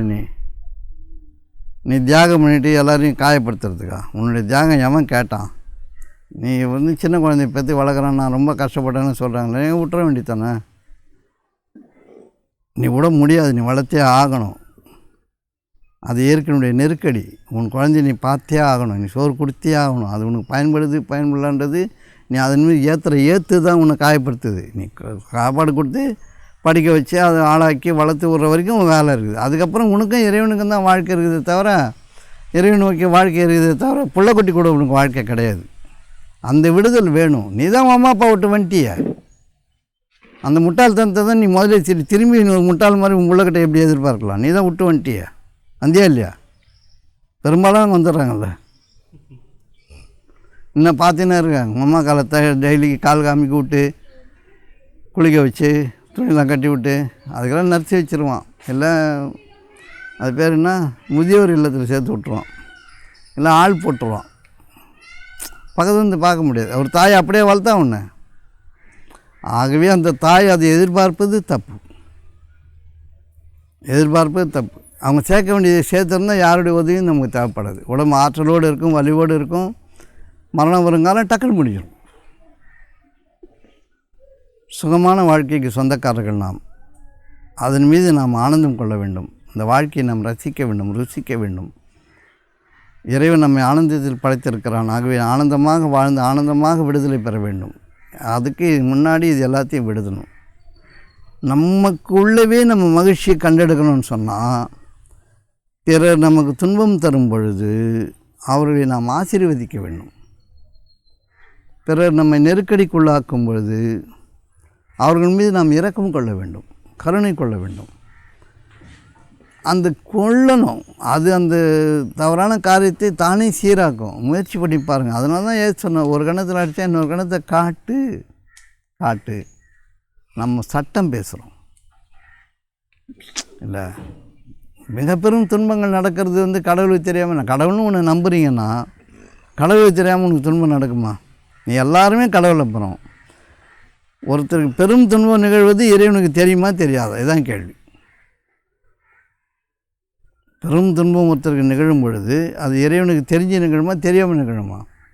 அந்த இறைவனுடைய வேதத்தில் என்ன இருக்குதுன்னா, நீ உன் கைகளால் சம்பாதித்து கொண்டதனுடைய தீங்கை நீ அனுபவிக்கிறாய், நான் உனக்கு ஒன்றும் தப்பு அணுவளவும் தீமை செய்யலைன்னு அறிவிக்கிறான் இறைவன். அதனால் இந்த வாழ்க்கையை அதன் போக்கில் வாழ்வது. என்ன நடக்குதோ அது நம்ம தப்பி. திடீர்னு சுனாமி மூடிடுச்சு, என்ன பண்ண முடியும்? பூகம்பம் பூமி உள்ளே போயிடுச்சுன்னா என்ன பண்ண முடியும்? இந்த எல்நிலை வந்திருக்குது, அடுத்து மழை எதனா எல்லாத்தையும் மூடி பிடிச்சி என்ன பண்ண முடியும்? ஒன்றும் பண்ண முடியாத இடத்துல நம்ம இருக்கிறோம். வாழ்க்கை சுகமாக இருக்கும்போதாவது பொறுமையை சம்பாதிச்சிக்கலாம்ல. யாருக்கு உதவ முடியுமோ உதவலாம்ல. ஏன் அவன் அறிவு குப்பி தூக்கி தலையெல்லாம் கொட்டிட்டு திமிர் எடுத்து தெரியுற? உனக்கு அறிவுக்கு உனக்கு என்ன சம்மந்தம்? ஒரு வேலை தெரியணும், அந்த வேலையை செய்ய வேண்டியது உன் வேலை தானே, அவ்வளோதானே உனக்கு இருக்குது. பெருமை உனக்கு என்ன தேவைப்படுது? இது புரியலையா? இது சம்பாதிக்கணும் தெரியலையா? நீ கம்முன்னு தான் நீ வேலை செய்யணும். உனக்கு தெரிஞ்சால் தெரியட்டுமே. உனக்கு ஒரு கொண்டாட்டம், ஒரு கூட்டம், ஒரு பாராட்டு விழா, இதெல்லாம் எதுக்கு குப்பை தொட்டி? ஒன்று அப்புறம் காசு இருக்க வரையும் பார்ப்பான், அப்புறம் கை விட்டு ஓடினார். இன்னொரு ஆள் முளைச்சி வந்தோடனே நேற்று வரைக்கும் வேறு தலைவர் கொண்டாடணும், நீ வேறு தலைவர் கொண்டாடுறான். அப்படி தானே இருக்கும் மக்கள். மாற்றத்தை விரும்புகிறார்கள். மக்கள் மாற்றத்தை விரும்பிடுறாங்க. முன்ன இருக்கிற இடத்துல இன்னொருத்தனை வைக்கத்தான் போகிறான். இந்த நில்லாச்சுகத்தை பற்றி இன்னுமா தெரியல நமக்கு. எருமாடாக நம்ம மழை பெய்ய தெரியாமல் நின்றுக்கிறதுக்கு அரசே கொண்டாடுதுங்களா? பரிசு கொடுக்குறாங்க, நல்லவோ பரிசுலாம் கொடுக்குறாங்க, கௌரவிக்கிறாங்க. அது இன்சிடென்ட் தானே. அதாவது கொஞ்ச நேரம் ஒரு டீ குடிக்கிற மாதிரி ஒரு விழா எடுப்பான், 1 மணி நேரத்தில் முடிஞ்சுட்டு அப்புறம் குப்பாவில் போயிடுவான், அவ்வளோதான். அந்த காசை வச்சுக்கிட்டு அவன் யாருக்கு என்ன கொடுக்கலாம் எது கொடுக்கலாம் திண்டாடின்னு இருப்பான். என்ன கௌரவம்? கௌரவம் என்பது நீ ஈட்டுவதில் இருக்கிறது, நீ பெறுவதில் இல்லை. நீ அவங்ககிட்ட வாங்குறதுல உன் கௌரவம் இல்லை, நீ சம்பாதிக்கிறதுல இருக்குது. நீ என்ன சம்பாதிக்கணும்? காசு பணத்தையா? பொறுமையை சம்பாதி, நிதானத்தை சம்பாதி, சகிப்புத்தன்மை சம்பாதி, விட்டு கொடுத்துல சம்பாதி. முடிஞ்சால் அதில் இருந்து பார். இந்த உலகம் உன் காலடியில் இந்த உலகம் இருப்பதை நீ கண்டுகொள்வாய். இரக்கம் செய்வன் இரக்கம் செய்யப்படுவான். முதல்ல இறக்கப்படுறது எப்படின்னு சம்பாதிச்சுக்கணும். எது ஈட்ட வேண்டுமோ அதை ஈட்டுறது கிடையாது. எப்போ பார்த்தாலும் நமக்கு நம்முடைய ஆளும் தன்மையை நிரூபிக்க முடியாது. எல்லாம் குறையும். காலத்தில் ஒரு காலத்தவணை மீது எல்லாமே உடம்பு மனசு எல்லாம் குறையும். அனுபவிக்கிற எல்லாமே குறையும். 10 இட்லி தினமும் ஒரு இட்லியை வச்சுட்டு நக்கிட்டுருவான். தின்ன முடியாது. இப்படி ஒரு கடி கழிச்சு ஒரு நக்கிட்டு வச்சு அப்படின்வான். அவ்வளோதான் அவனுக்கு. அதான் பார்க்குறிய, உனக்கு முன்னாடி போனவன் பின்னாடி போனாலும் பார்க்குறிய. நல்லா இருந்துகிட்டே இருக்கான், டக்குன்னு செத்து போகிறான். ஏன்னா கேட்டால் பண்ணால் இப்படி சண்டைன்றான். எதுக்கு நீ உயிர் அப்படி மாற்றிக்கிற? நீ இப்போ சின்ன வயசுலேருந்து எதுக்கு சொல்லிக் கொடுக்குறாங்க? சொல்லிக் கொடுக்குறான்னா அதில் இருந்து சொல்லி கொடுத்தானா உடனே வந்துடும். சொல்லிக் கொடுக்கணும்னு அதில் இருக்கணும். நான் கேட்குற கேள்வின்னா, நீ எதுக்கு கத்துற? எதுக்கு உனக்கு கோவம் வருது? நான் அடிக்கடி கேட்குறேன்ல, நீ சிந்திச்சு பாரு. உனக்கு எதுக்கு ஆத்திரம் வருது? உன் ஆத்திரத்துக்கு எதுனா அறிவுன்னு ஒன்று இருந்தால் உனக்கு ஆத்திரம் வருமா? எது நடக்கணுமோ அதை நடத்தணும், அவ்வளோதானே. உனக்கு ஏன் கோவம் வருதுன்னு நீ திரும்பி திரும்பி கேட்கணும். நீ எப்போவுமே கோபத்துக்கு அடிமை, குரோதத்துக்கு அடிமை, ஆத்திரத்துக்கு அடிமை, வெறித்தனத்துக்கு அடிமை. நீ ஒரு பஞ்ச பராரி. நீ எதுக்கு லாய்க்கில்லாதவன். உனக்கெல்லாம் இப்படி வருதுனால வெக்கப்படு, அசிங்கப்படு. எனக்கெல்லாம் அவன் இப்படி பண்ணிட்டான் அப்படி பண்ணிட்டான். என்ன பண்ணிட்டான் அவனுக்கு? நீ இப்படி இருக்கிறான் அப்படி பண்ணான். அவனுக்கு உன் தகுதியை தான் பண்ணுவான். நீ பெரிய ஞானி இருந்தேன்னா பூமி உனக்கு எல்லா வேலையும் தானே செய்யுது. இருக்கிறதே அஞ்ஞானி, இதில் வேறு ஆட்டம் வேறு. என்னத்துக்கு உனக்கு ஆட்டம்? என்ன தகுதி இதுன்னு நீ ஆடுற? நீ எதை சம்பாதிக்கணும்னு உனக்கு சொல்லிக் கொடுக்காமே இல்லையா? நிறைய ஞானிகள் சொல்லிக் கொடுத்துருக்காங்கல்ல. நிறைமொழி மாந்தர் ஆணையர் கிடந்த மறைமொழி தானே மந்திரம் என்பன்னு சொன்னாங்கல்ல. உன்னுடைய வாழ்வு நிறைவாக இருக்கும்போது நீ சொல்லக்கூடிய ஒவ்வொரு சொல்லும் மந்திரம் போல் வேலை செய்யணும்னு சொல்லி கொடுத்துருக்காங்கல்ல. நீ நிறைவாக வாழவே இல்லையே. நீ எப்போவுமே எவங்கிட்டையாவது எவங்க கையாவது எதிர்பார்த்து எவங்க கால இடம் தொட்டு வணங்கி பசப்பி பொய் வார்த்தை சொல்லி வேலை செய்ய தெரியாமல் ஏதோ ஏனோ அதை நான் செஞ்சுட்டு எடுப்பார் கைப்பிள்ளையாக நீ வாழ்ந்துட்டு உனக்குள்ளே ஒரு வாழ்க்கை நீ தேடவே இல்லை. உனக்கு பணிதலே கிடையாது. உனக்கு நீ வாழ்க்கையை சம்பாதிக்கவே முடியாது. ஏன் இதெல்லாம் நான் பேசுகிறேன்? மரணம் பயமுறுத்திடும். வயதான காலம் உன்னை வாழ விடாமல் பண்ணிவிடும், அசிங்கப்படுத்திடும். யார் கையாவது ஐயோ வரலையே போச்சே போதான் போகிறோன்னு தெரியுதில்ல. சும்மா இரு. பொறுமையை சம்பாதிச்சிருந்தால் அந்த வாழ்க்கை ஆனந்தமாக முடியுன்றது நம்ம தெரிஞ்சிக்கவே இல்லாமல் செத்துறக்கூடாதுல்ல. இறைவனை சந்திக்க போகிற நாள் இனிமையான நாள்னு தெரியாமல் சாகக்கூடாதுல்ல. அந்த நாளை சந்திக்கும் போது நாம் மிக ஆற்றலோடு வலிமையோடு இருக்கணும்னா இதெல்லாம் வேணும். இப்போ இந்த வயசுலேயே கற்றுக்கணும். அன்பு, பொறாமை, நிதானம், பணிவு, ஒழுக்கம், அமைதி, இது எல்லாமே சுகப்பாதை. ஆத்திரம், அதிகாரம், வெறித்தனம், கோபம், குரோதம், காமம், இதெல்லாம் நரகப்பாதை. காம, குரோத, லோபம், மத மாச்சரியன்னு சொல்கிறாங்கல்ல, இதெல்லாம் நரகப்பாதை. இந்த நரகப்பாதையை நீங்கள் லேசாக அனுபவித்து சுகப்படணும்.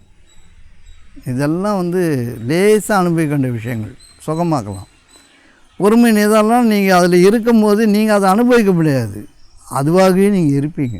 அதை அனுபவிக்கிறதுக்கான ஒன்றும் இல்லை. பொறுமையை அனுபவிக்க முடியாது. அது அதுவாகவே இருக்கும்போது நீங்கள் வாழ்வாக இருப்பீர்கள்.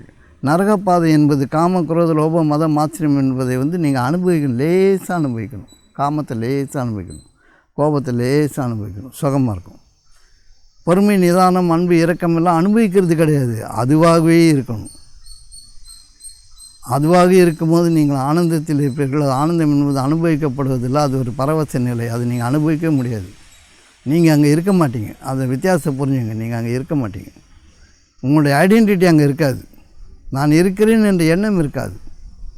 ஆனால் நீங்கள் பரவசத்தில் இருப்பீர்கள். அதனால் இது அனுபவிக்க வேண்டியது பொறுமை நிதானம்லாம் கிடையாது. இந்த நரகப்பாதையை தான் லேசாக அனுபவிக்கணும். அதை சுகமாக மாற்ற தெரியணும். அந்த வித்தை தான் ஞானம். இதை புரிஞ்சுக்கணும். இப்போ நம்ம இந்த வயசில் இப்போ 30-40 வயசில் இருக்கிறீங்க, நீங்கள் எல்லாம் என்ன சம்பாதிக்கணும்னு நான் சொல்லித்தரேன். என்ன சம்பாதிக்கணும்? நிறைய விஷயங்கள சந்திக்க போகிறீங்க. தப்பாக சில பேர் வேலை செய்வான், கொடுத்த வாக்குறுதியை நிறைவேற்ற மாட்டான், வீட்டில் சோறு ஒழுங்காக பொங்க மாட்டாங்க, அம்மா அப்பா நிர்பந்தம் பண்ணாங்க. எல்லாத்துக்குமான பணியாள் தானே நீங்கள். பணிவோடு இருப்பவன் பணியாள். சரியா? அப்போ ஒழுங்காக தன்னுடைய காரியம் செய்யணும். எப்போ பார்த்தாலும் அங்கே போனால் அது கிடைக்குமா, இங்கே போனால் இது கிடைக்குமா, இவங்ககிட்ட அப்படி பேசுனா அது பண்ணிக்கலாமா, இவங்க ரெக்கமெண்டேஷன் பண்ணால் இது நடந்துருமே, இந்த குப்பையில் ஏன் டெய்லி உருளணும்? காற்று மூக்கு தேடி வருது இல்லை, நீ போகிற இடத்துக்கு தானே மழை வருது, நீ இருக்கிற இடத்துக்கு தானே சூரியன் வருது, எல்லாமே உன் காலடி கீழே தானே இருக்குது. இந்த வாழ்க்கையும் உங்கள்கிட்ட தானே இருக்குதுன்னு ஏன் நம்ப மாட்டுற?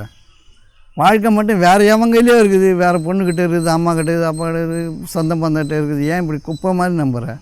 இந்த வாழ்க்கை என்கிட்ட தான் இருக்குது, நான் தான் வாழணும். அதனுடைய சாவி என்கிட்ட தான் இருக்குது. இந்த பொக்கிஷத்தை நான் திறந்துக்கலாம். பொறுமை என்ற பொக்கிஷத்தை என்னால் திறக்க முடியும். நான் பொறுமையாக இருக்க முடியும் இல்லை, அதுவாகவே இருக்க முடியும். இப்போ மனமும் உடலும் விடுதலை அடையணும்னா விடுதலை என்ற காரியத்தை செய்யணும். எதை விடணுமோ அதை விடணும், எதை சேர்க்கணுமோ அதை சேர்க்கணும். உலகத்தை விடணும், உள்ளத்துக்குள்ளே வாழணும். நீங்கள் உலகத்தை தூக்கி எவ்வளோ தான் சொருவினாலும் அது உள்ளே போகாது. அது வேறு, இது வேறு. 2 தடுப்பு இருக்குது அது நடுப்புற. உலகம் வேறு, உள்ளம் வேறாக இருக்குது. அந்த சந்திக்கிற இடம்தான் சொர்க்கம். உள்ளமும் உலகமும் சந்திக்கிற இடம் சொர்க்கம். உலகத்தை உள்ளத்தில் நுழைச்சா நரகம், உலகத்துக்குள்ளே உள்ளத்தை நுழைச்சாலும் நரகம். புரியுதா உங்களுக்கு? அப்போ எதை செய்யணுன்றது தெரியல தானே. சத்தியம் என்பது எப்பொழுதும் இருப்பது. சத்து போச்சுன்னா செத்து போச்சுன்றோம். அதை புரிஞ்சுக்கணும். அப்போ இந்த வயசில் என்ன தெரியணும்? உனக்கு ஏன் கோவம் வருதுன்னு? பைத்தியமாடா நீ, ஏன்டா கத்துற? நீ தான் உன்னை கேட்டுக்கணும். உனக்கு எதுடா கோவம் வருது? ரோட்டில் போகும்போது சும்மா அப்படி வண்டிட்டு ஏய் அப்படின்னு, என்னடா கொஞ்ச நேரம் சரி மெதுவாக போப்பா, பார்த்து போப்பா. 2 பேருக்கு உயிர் முக்கியம் தானே. எதிர்க்கிறவங்ககிட்ட எப்போயும் எச்சரிக்கையாக இருக்கணும். ஏன்னா அவனை கொள்ள கூட செய்துடும் அவங்கள. நீங்களும் அவனை கொண்டுடலாம், ஜெயிலுக்கு தான் போகணும். வார்த்தை தானே, சின்ன வார்த்தைங்க தானே. சரிங்க, மன்னிச்சுங்க, பார்த்துப்பாங்க. நீங்களும் உயிரோடு இருக்கணும், நானும் உயிரோடு இருக்கணும். 2 பேரும் உணர்வோடு இருக்கணும். ஹேய், என்ன கண்ணு தெரியல உனக்கு? தெரியாமல் நடக்கிறதுலாம் கண் தெரியுமா? இப்போ நடு ரோட்டில் போயினாக்கிறான், 200 கிலோமீட்டர் 300 கிலோமீட்டர் வேகத்தில் போய் நின்றுங்கலாம், லாரி அடித்து மொத்த பேரும் க்ளோஸ் ஆகிடுறான். எதுக்கு அவ்வளோ வேகம் போகணும்? போய் என்ன பண்ண போகிற? 70 போனால் 60 போனால் நீ போய் சேர மாட்டியா? 2 ஹவரில் திருச்சி போய்டுவான்றான். நீ திருச்சி 2 ஹவரில் போகும்போது எத்தனை பேரை நீ திருச்சியை தாண்டி ஏற்றி விட்டுருவ? அது ஒரு பெருமையாக அவனுக்கு. 3 ஹவரில் நான் திருச்சி போயிடுவேன். 3 ஹவரில் நீ திருச்சி போய் திரும்பி வரணும்ல. அப்போ நிதானம் இதெல்லாம் சம்பாதிக்கிறத விட்டுட்டு பெருமையை சம்பாதிக்கிறான். பைக் எடுத்துக்கிட்டு ஒரு மாதிரி ஏதோ காட்டி விட்டுட்டு சத்தம் போடுறான். அவன் உலகத்தினுடைய சாபத்தை வாங்குறான். மனிதனுடைய காதுகள் கிழியுதில்லை. ஒரு மாதிரி பைக்கில் சவுண்டு விடுற பைக் இருக்குது பார்த்தீங்கன்னா, டரன்னு ஓட்டுவான். அவனை பார்க்குறவன் இந்த நாய் எப்போ சாகுமோன்னுவான். அவன் போய் நடுவில் சேர்த்து கிடப்பான். இது எதுக்கு இந்த மாதிரி அநாகரிகமான காரியங்களை செய்யணும்? அப்போ சொல்லிக் கொடுக்குறது ஆசிரியர்கள்லாம் ஒழுங்காக சொல்லிக் கொடுக்குற ஆசிரியர்களும் ஒழுங்காக இருக்கணும். பொறுமையின் மீது இருப்பவர்கள் தான் பொறுமையை கற்பிக்கணும். அது கைவல்யமாகும். புரியுது உங்களுக்கு? இப்போ இந்த வாழ்க்கையை நீ சுகமாக சம்பாதிச்சு வைக்கிறது வேறு பொருள் காசு இல்லை. நீ பொறுமையை சம்பாதிக்கும் போது பொருள் உங்கூட இருக்கும். நீ பொருளை சம்பாதிச்சுட்டு பொறுமை இல்லைன்னா இந்த பொருள் உனக்கு பயன்படாது. நீ பொறுமையும் அமைதியும் சம்பாதிக்கும் போது பொருள் உன்னோடு சேர்ந்து வரும். உனக்கு பாதுகாவல் மாதிரி உன்னுடைய ஏவலால் அவன் கூடவே இருக்கும்.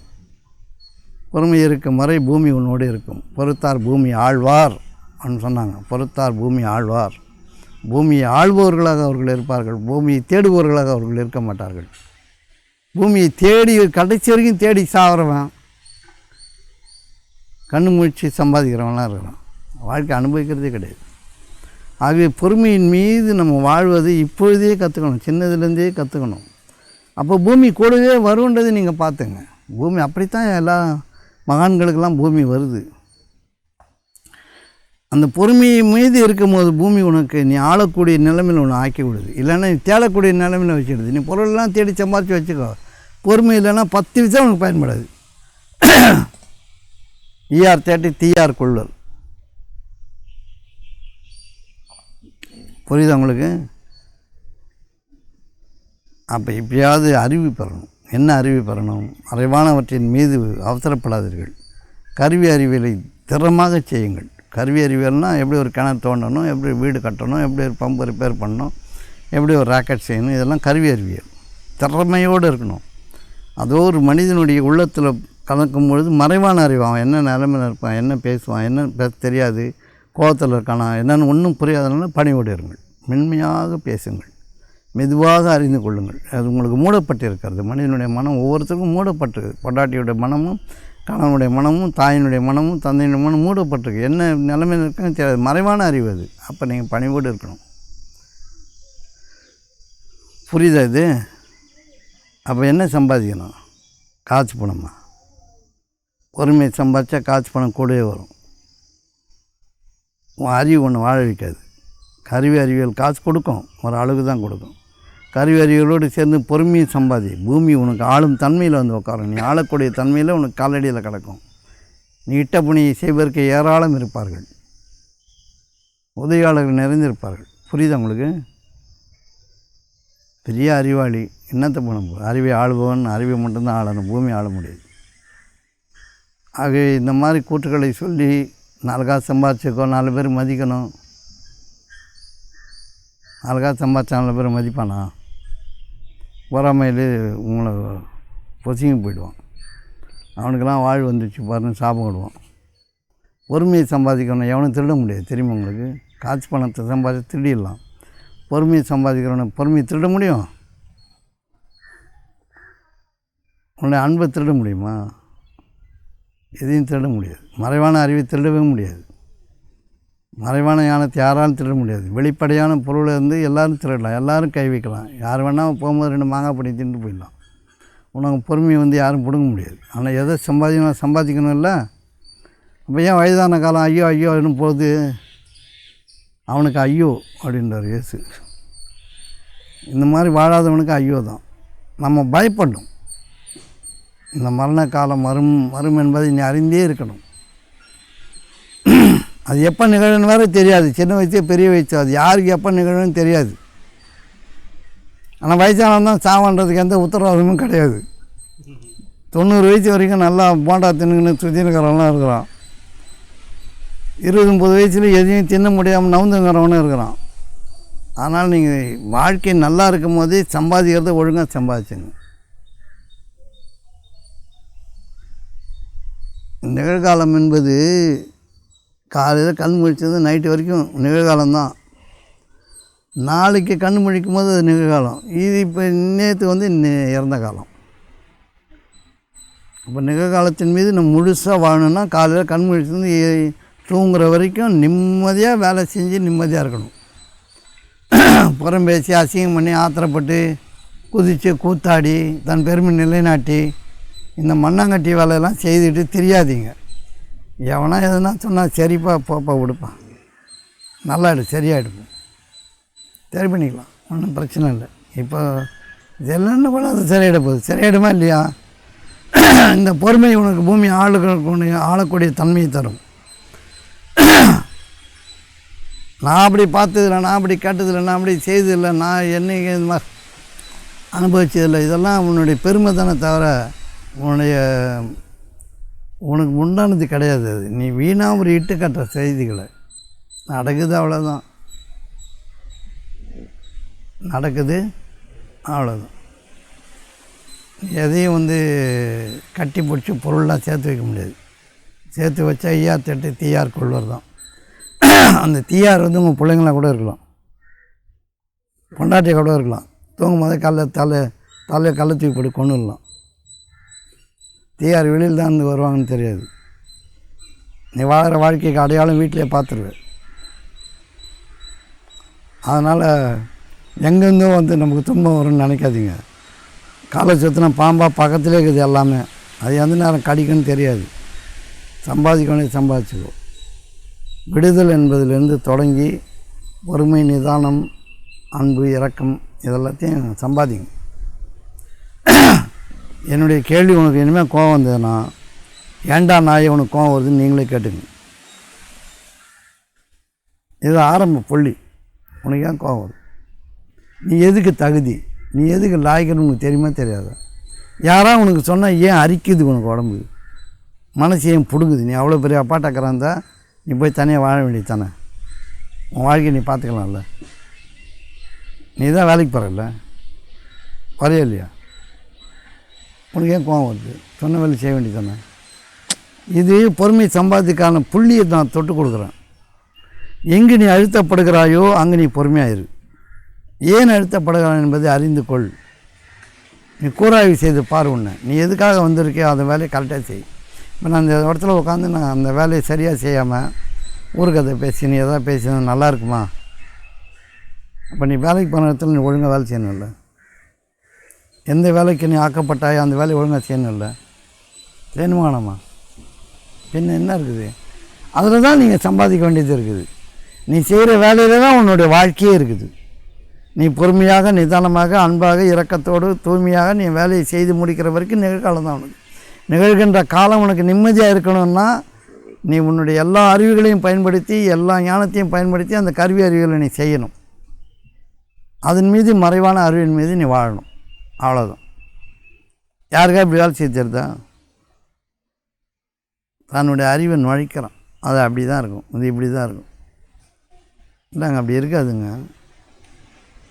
அது அப்படி தான் இருக்கணுமோ, சரி போய்ட்டு வரணும். பொறுமையாளர் சரி விட்டுருவோம், அப்புறம் பார்த்துக்கலாம், போக மாட்டேன். புரியுதா? மனம் விடுதலை அடையிறது எதனா ஒன்று இருக்குதான்னு கேட்குறீங்கள? அடையும். ஆரம்பத்துலேருந்து எதை சம்பாதிக்கணும் அதை மட்டும் தான் சம்பாதிக்கணும். புரியுதா? எல்லா வண்டி ஓட்டு போனவனும் எல்லாம் வெறித்தனமும் கொலை வெறியாக இருக்கிறான். கொஞ்சம் போதுனா உயிர் போயிடும். அவன் பாட்டில் 200-300 கிலோமீட்டர் ஒரு காருக்காரன் ஓட்டுறான். எதுக்கு அப்படி ஓட்டுறான்னு தெரியாமல் ஓட்டுறான். யாரையாவது மோதுனா அவன் வாழ்க்கையும் போய் இன்னொருத்தருடைய வாழ்க்கையும் வீணாக போய்டும்னு அறிவு இருந்தால் ஒழுங்காக ஓட்டுவான்ல. கருவியை பயன்படுத்துகிற விதத்தில் தான் பயன்படுத்தணும். அதனுடைய எல்லை மீறி பயன்படுத்தக்கூடாது. இந்த அறிவையும் அந்த மறைவான அறிவே அவனுக்கு கிடையாது. இதெல்லாம் பாருங்கள். நோயற்ற வாழ்வு வேணும்னா மனதை நொடியற்று வச்சுங்க. நொடிதோறும் வாழ பழகுங்க. புரியுதா? எல்லாருமே குற்றம், குறை, கோபம், தாபம், எரிச்சல், இதில் நீ தான் சாவியை தவிர வேறு யாரும் சாக மாட்டான். நீ ஏன் அவன் அப்படி செய்யலை அப்படின்னா அவன் எங்கேயோ இருப்பான். அவனுக்கு நல்லா சரக்கு போட்டு கூட படுத்திருப்பான். அவனுக்கு ஒன்றுமே தெரியாது. நீ கத்தி கத்தி சாக வேண்டியதுதான். புரிஞ்சுதா? அது இப்போ காரியம் எப்படி க்ரியேட்டிவிட்டி உண்டாக்கணும்னா, உனக்கு நிகழும் வரை நீ பொறுமையை தக்க வச்சுக்கோ. பொறுமையின் மீது நீ அமைதியாக இரு. உனக்கு அது நிகழ்ந்தே தீரும். நல்லதாக நிகழும். இறைவன் அனுமதிக்கு வரை உங்கள்கிட்ட எதுவுமே வராது. இறைவன் தடுத்துட்டான்னா உன்னால் ஒரு ஈய கூட படைக்க முடியாது. ஆனால் உன் அறிவை மெச்சிக்கிட்டு ஆடாது. தப்பு அது. புரியுதா? நான் இன்ஜினியரு, நான் டாக்டரு, இருந்துட்டு போ, ஒழுங்காக வேலை செய். நீ டாக்டர் என்ன பெருமை இருக்குதா உனக்கு? நீ வேலை செய்யலைன்னா தப்பு. கொடுக்க வேண்டிய மருந்து தப்பாக கொடுத்தானா உனக்கும் ஜெயில் தான். நீ டாக்டர் இதில் பெருமை இல்லை. நீ ஒழுங்காக வேலை செய்தால் அவன் அந்த பெருமை இறைவனுக்கு குறையதாகும்போது நீ பாராட்டப்படுகிறாய். நீ இன்ஜினியர் இருந்தால் இருந்துட்டு போ. அதனால் நீ இன்ஜினியர்னு உனக்கு நீயே ஒரு பெருமை தேடிக்கணும்னா இன்ஜினியருக்குரிய வேலையை செய். நீ எந்த வேலை இருக்கிற அந்த வேலையை சேர்த்து தான் வந்திருக்க தம்பி. நீ நிறைய புக்கு படிச்சுட்டு வந்திருக்கிற. ஒருத்தன் படிக்காமையே ஒரு வேலைக்கு வந்துக்கிறான். நீ வேறு அவன் வேறு கிடையாது. நீ படிச்சுட்டு வந்துக்கிறான், அவன் படிக்காமல் வந்துக்கிறான். 2 பேரும் வேலை செய்கிறீங்க. 2 பேருக்கும் சோறு இருக்குது, 2 பேரும் நிம்மதி இருக்குது. எல்லாத்துக்கும் இதே மழை காற்று எல்லாத்துக்கும் வருது. நீ வேறு அவன் வேறு. பெருமைலாம் இங்கே கிடையாது. ஒரு வேலைக்காரனும் மனிதன் தான். அவனுக்கும் எல்லாம் வருது. நீயும் மனுஷன்தான், உனக்கும் எல்லாம் வருது. கொஞ்சம் காசு அதிகம் வந்ததுனால நீ பெரிய ஆள் கிடையாது. காசு குறைவா வந்ததுனால அவனுக்கு குறைஞ்ச ஆளும் கிடையாது. ஆனால் பொறுமையை சம்பாதிச்சிங்கன்னா 2 பேருக்கும் பூமி ஆளக்கூடிய தன்மை வரும். புரியுதா உங்களுக்கு? இறைவன் போதுமானவன்.